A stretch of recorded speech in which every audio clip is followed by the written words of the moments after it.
In the 1800s, these excellent instruments began probing a new scientific frontier. Investigators were able to see for the first time the internal structure of living cells.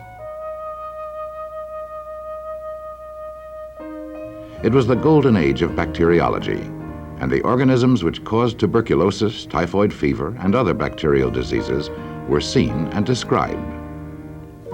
As microscope optics continued to improve, it was expected that a bacterial organism could be found for all infectious diseases, but this proved not to be the case. The problem, as it turned out, was not in the design of these fine old optical instruments. The problem was the nature of light itself. An object smaller than the shortest wavelengths of visible light can neither transmit nor reflect light. Under the brightest illumination, it remains invisible, and no amount of optical magnification will reveal objects in this ultra-small size range. There was speculation in the late 1800s that smallpox, influenza, polio, rabies, and a number of other plant and animal diseases were caused by organisms which were too small to be seen. Strange inclusions such as crystals and bodies which stained in the same fashion as cell nuclei were seen in infected plant tissue. But whether these cellular inclusions caused the disease or were an effect of the disease could not be determined.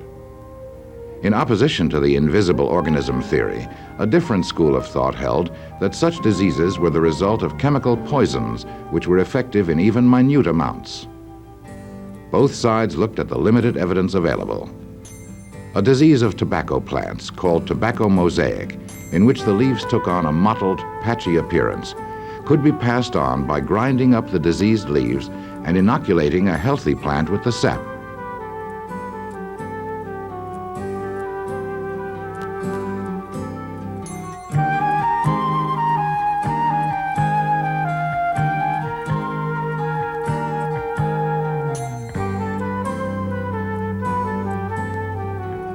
Almost invariably, the new plant developed the mottled appearance of tobacco mosaic disease and in turn could pass the disease on to other plants. Was it an organism which had multiplied, or was it a poison? The case for a submicroscopic organism was finally established in 1900. If sap from plants showing mosaic symptoms was passed through an unglazed porcelain filter, the fluid which came through the small pores in the clay was free from plant cell debris and bacteria. When this clear fluid was rubbed onto healthy young tobacco plants, it proved to be infectious. Soon after, foot and mouth disease of cattle was proven to be caused by a filterable agent, and the name Contagium vividium fluidium was proposed for these newly discovered submicroscopic agents. Contagium vividium fluidium failed to catch on, and the term virus, which had been used for many years to indicate any sort of infective condition, was substituted. All efforts to demonstrate multiplication of viruses outside of a living host failed. In the golden age of bacteriology, it was disturbing to discover organisms that could not be cultured on an agar plate. A solution to the culture problem came from an unsuspected source.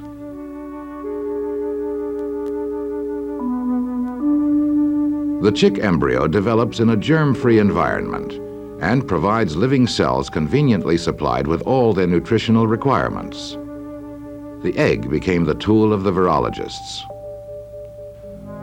To culture many kinds of animal-infecting viruses, one had only to poke a small hole in the egg and inject a bit of blood serum taken from an animal showing symptoms of the disease. Return the egg to its incubator for a few days, and then examine the embryo. A dead embryo indicated that virus multiplication had occurred.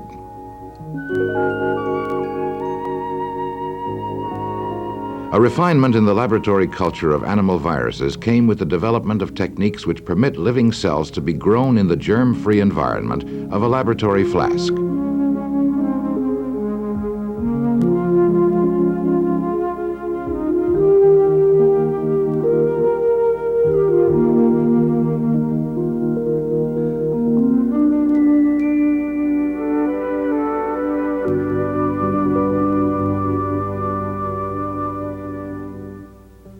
To start a cell line for use in virus culture, the investigator must homogenize the living chick embryo in order to obtain a population of free cells.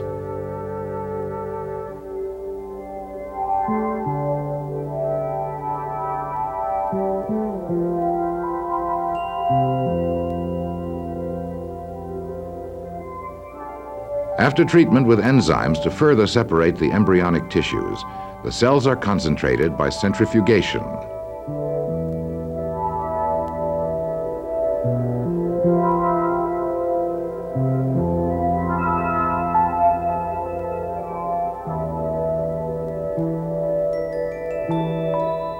The pellet of living cells is then suspended in a nutrient fluid and incubated for several days, during which time the cells form a thin layer over the bottom of the culture flask.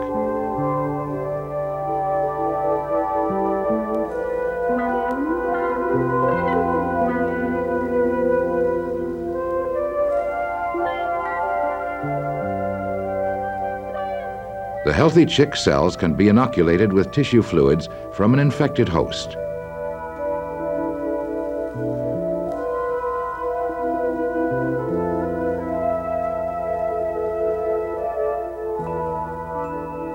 After a period of incubation, in which the suspected virus may attack the chick cells, the culture is treated with a stain.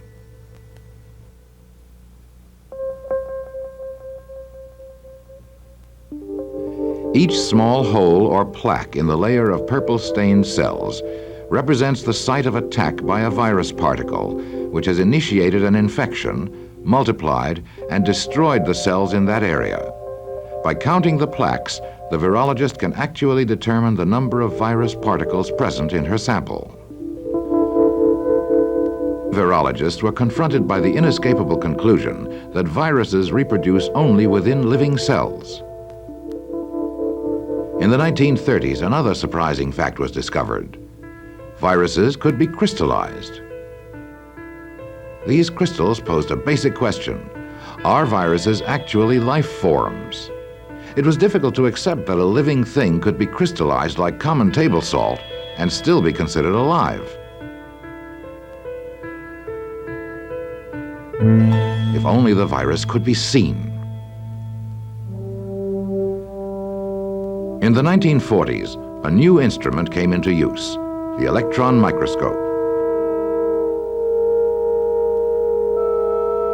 Its tightly focused beam of electrons made possible the first photographs of a virus. With refinement of this powerful new tool, a catalog of virus portraits was soon compiled. Tobacco mosaic virus, here magnified 80,000 times. Alfalfa mosaic virus, human wart virus, and many others varying in shape from sphere-like to long flexuous rods. Obviously, viruses were of many forms, but none was anything like a living cell. They were more like ordered arrays of large molecules. Working with purified samples, biochemists were able to determine the virus's chemical makeup. The virus particle, whether an animal virus or a plant virus, consisted of a nucleic acid core composed of either DNA or RNA, surrounded by a protein coat. The question was, how could such a simple entity reproduce? Even the smallest cells, the bacteria, reproduce by division, but could viruses divide?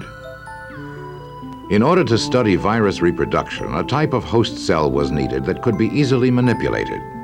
Escherichia coli, a bacterium which lives in the intestine of man and other animals, proved to be a very useful experimental organism, for even bacteria are susceptible to virus infections. A sample of water from a sewage treatment plant can be expected to contain many E. coli cells and possibly some of the viruses which infect this common bacterium. Here, a sample of sewer water which has been filtered to remove all bacteria is mixed into a culture of E. coli. If the mixture is spread over nutrient agar and the culture is incubated overnight, a lawn of E. coli will grow over the surface of the agar. In the bacterial lawn, a number of plaques can be seen. As in the case of the chick cells, these plaques indicate areas where the bacteria have been destroyed by virus attack. The term bacteriophage, literally bacteria eater, was given to the viruses which attack bacteria. These remarkable viruses were to reveal the method of virus reproduction. Bacteriophages proved to be very elaborate viruses. This one, called T4, is composed of a head, a spring-like midsection, and a tail assembly composed of spines and several long tail fibers. The process of infecting an E. coli cell begins when the phage lands on its host. The midsection contracts and drives the needle-like core through the bacterium's cell wall. Functioning like a hypodermic needle, the tail assembly injects the virus DNA into the bacterium. The elaborate structure of the T4's protein jacket is directly related to its function, to penetrate the bacterial cell wall in order to inject the viral DNA. Within the bacterium, viral genes activate and begin synthesizing messenger RNA. Using the bacterium's own cellular machinery, the RNA directs the synthesis of enzymes which shut down the cell's metabolic activities. Other viral genes direct the cell to begin making the protein jackets. The virus DNA is copied and incorporated into the jackets. At the conclusion of this remarkable sequence, the virus DNA instructs the bacterium to make enzymes which soften up its own cell wall, causing the cell to rupture and release its load of newly replicated viruses, each ready to infect a neighboring host cell. This process caused the plaques in the lawn of E. coli, as bacteriophages from the sewer water began breaking out and spreading through the layer of bacterial cells growing on the agar. In contrast to the T4 bacteriophage, most animal viruses have a less elaborate protein jacket. The animal cell membrane poses no great barrier, and the virus can be taken in along with nutrients and other materials. Plant viruses, on the other hand, face a much more formidable obstacle: the plant cell wall. Breaks in the plant epidermis caused by wounding are necessary for the initial virus infection. Close examination of the leaves of these infected tomato plants shows one of the tiny leaf-chewing insects which may transmit the tomato mosaic virus from plant to plant. Not all viruses operate in the straightforward manner of the tobacco mosaic virus or the T4 bacteriophage. Recently, a number of viruses have been discovered which operate in a more clandestine manner.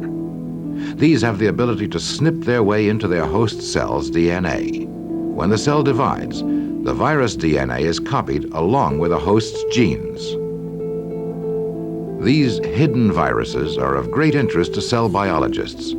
There are theories which implicate them in processes such as aging, cancer, and even hereditary diseases, for there is good evidence that certain viruses can be passed on with the genes from one generation to the next.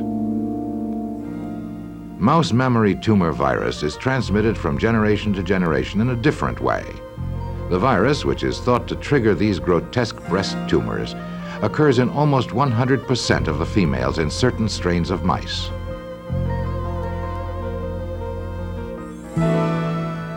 If the young are taken from their mothers before they begin to nurse and reared with a foster mother, they develop into healthy, tumor-free individuals. In this case, the virus is transmitted from mother to offspring through the milk. Today, these incredibly small life forms continue to challenge biologists. Where did they come from? What further relationships do they enter into with their host cells? And what will they eventually be able to tell us about life at the molecular level?